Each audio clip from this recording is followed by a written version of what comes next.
25 years ago, I was living in Baton Rouge, down the street from the chemical part of Exxon.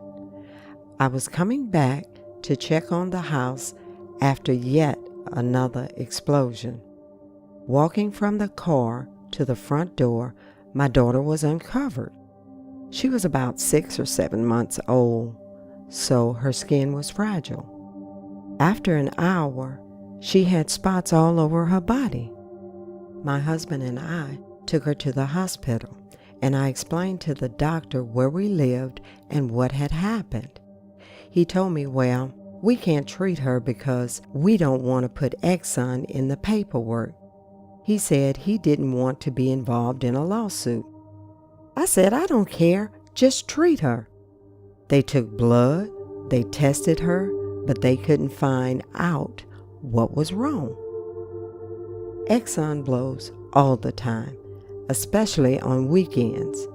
That's when the EPA and the Department of Environmental Quality are closed, so the plant goes unregulated. Me, my daughter, and both my grandsons have sinus issues. A lot of adults and the children in the neighborhood have contracted breathing problems from being so close to the plant. Many don't have health insurance, so they don't know what to do. Lots of times, I have to send my daughter with my grandsons to their other grandma's house about 15 miles across town. Even that distance make a difference. The odor doesn't go that far. Every time I call Exxon to ask what happened, did you guys blow or something? They just say, well, we'll call you back, but nothing happens. Then I call EPA. Nothing happens. Then I call DEQ. Nothing happens. You would think they would never have built those plants right next to our homes.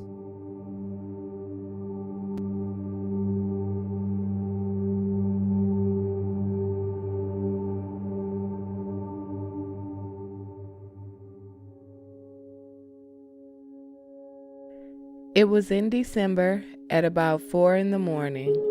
It was dark outside. My babies were asleep and my mom was sleeping in her room too. All of a sudden, the house was shaking, like someone was trying to break in. I heard a huge boom. When I went and opened the front door, it was like seeing a fog outside. Fear and nerves took over. I grabbed towels and put them around the door, trying to make sure none of the thick smoke that was outside got in.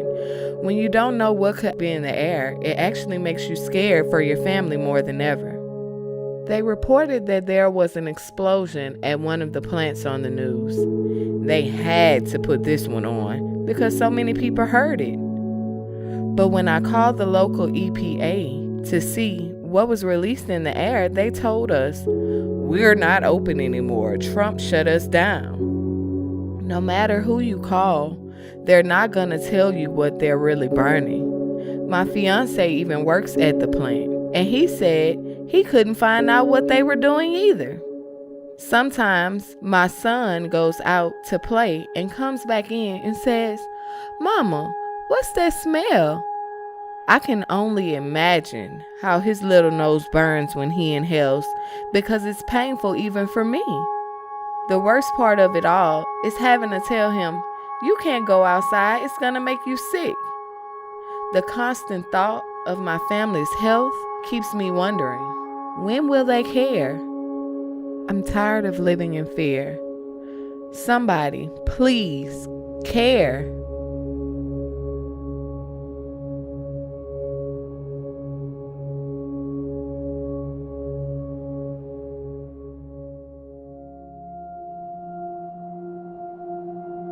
I'll never forget that day. We had to bring my mama to the hospital. We were still living in Norco, between two plants, a chemical plant and a refinery, Shell Oil Company. My mom was sick in bed with a question mark disease. Nobody could tell us what was wrong with her. We knew she was just losing more and more weight and getting sicker and sicker. She wasn't like I remember. Mommy used to stand at the windows at 56 Diamond Street looking out over the neighborhood. She knew everyone. The man down the street came to her for help getting his checks cashed. When it was time to bury loved ones, she arranged for the insurance. People called her the mayor of Norco. Now, I was standing there watching my family bring her out of the house and put her into my little white Mitsubishi Mirage. The fumes that day were so strong and miserable she couldn't breathe. We took her up to the house of one of my sisters in La Place because the air was better and there was air conditioning. A few weeks later, we had to bring her to the hospital. She died and left the 10 of us. After that, our whole neighborhood kept fighting with Shell. We had been after them for 15 years. They finally bought out all the black families. Me and my daughter had a rash on our hands. When I moved us out of Norco, my rash went away and so did my daughter's. But we had to leave family and friends. We had roots going back 200 years to the time of the slave revolt. That place was home.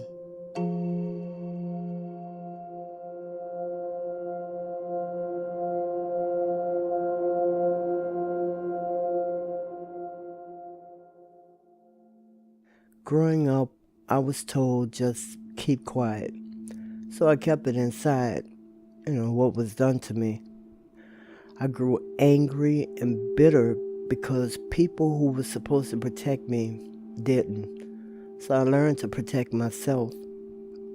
When I became a welder, it was at every industrial job they told us workers, don't talk to the media. We have people who will take care of that.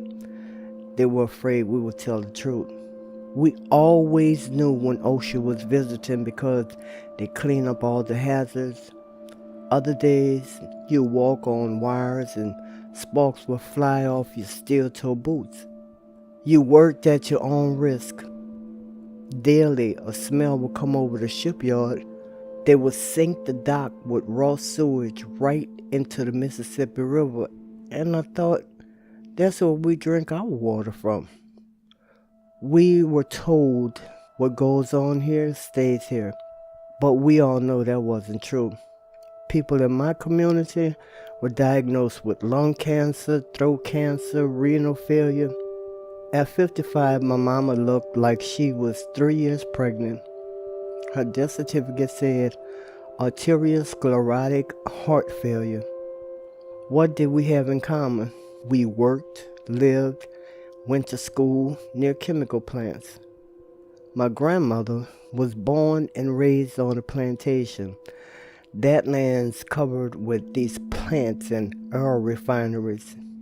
She used to tell me all the time, girl, if you were born when I was born, you'd be dead. You talk too much when you're not supposed to. She was taught not to look white folks in the eye. Nobody ever asked me about my story before. Here it is. I've been waiting to exhale for so long.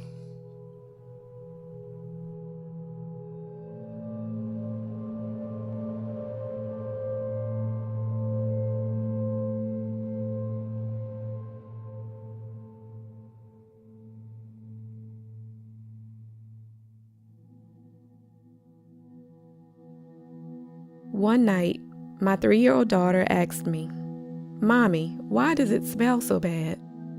It was overwhelming, like something was burning. I was scared my sinuses would be inflamed and my daughter would get sick. I prayed and went to sleep, but sleep didn't come easy. I feared we might not wake up in the morning. 5 generations of my family have lived in the St. James Welcome community. It used to be so vibrant. During the 1960s, my grandfather helped integrate the parish public schools. Going through the struggles of segregation and fighting for voting rights, he welcomed the development of a fertilizer plant in the 5th District. He believed it would create job opportunities for young blacks, a good salary, employer-paid health insurance, and pension plans. My great-grandparents, Velmont and Clara Reed Calvey, had passed down 40 acres of land. My parents built our home on the family land in the 1980s and took pride in it. My siblings and I spent hours playing outside and exploring the field. I wanted that for my daughter. Instead, we've had to worry about what's being pumped into the river, soil, and air. When I was in college, my whole family got really bad skin rashes. Doctors could not figure out how to get rid of them. We ended up having to put bleach on our skin to kill the rash. It was very painful, but it was the only thing that worked. Then, in 2016, my mom was diagnosed with autoimmune hepatitis. I suffer from debilitating sinus infections and often have to miss work. For years, we didn't know why we were getting sick. Now we do. If my grandfather were still living, he would stand up and fight with us against the pollution. Shouldn't everyone want a world where all the kids grow up with their basic human rights, like clean air and water?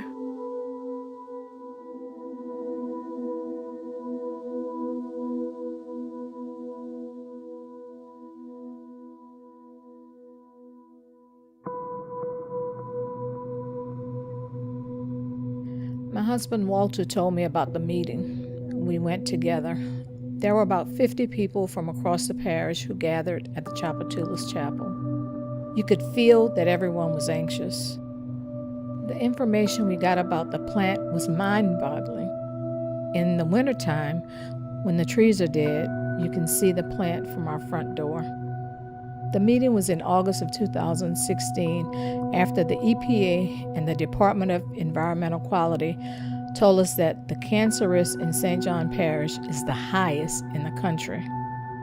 2 years earlier, Walter had been diagnosed with kidney cancer. When he asked the doctor how he got it, he was told, "You're unlucky." Back when I was in junior high, the plant was built, and nobody told us what they were making, and we didn't try to find out. Now, about 50 years later, we learned that one of the things they produce is neoprene, which uses chloroprene, a likely carcinogen.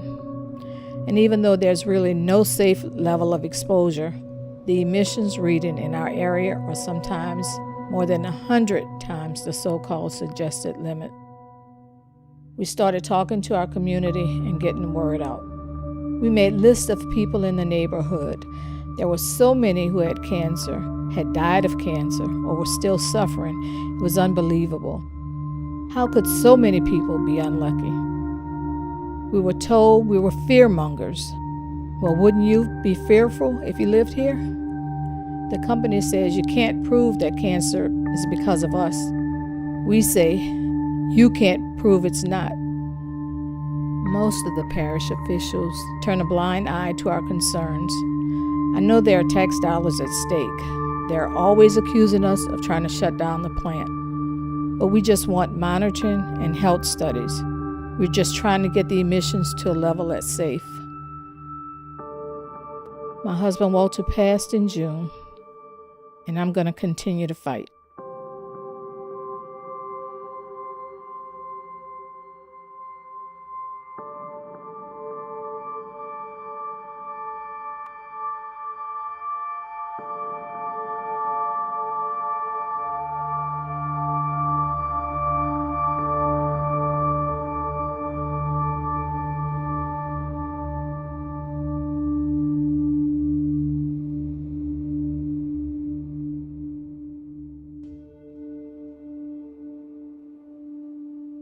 My family has lived in Freetown, St. James for over 100 years. My grandfather purchased his property there in the 1930s. He grew fruit trees and had large gardens with beans, okra, melons, and everything. And he shared all of it with his neighbors. When I was a kid, I used to cut through a field to go from his land to my other great-grandparents.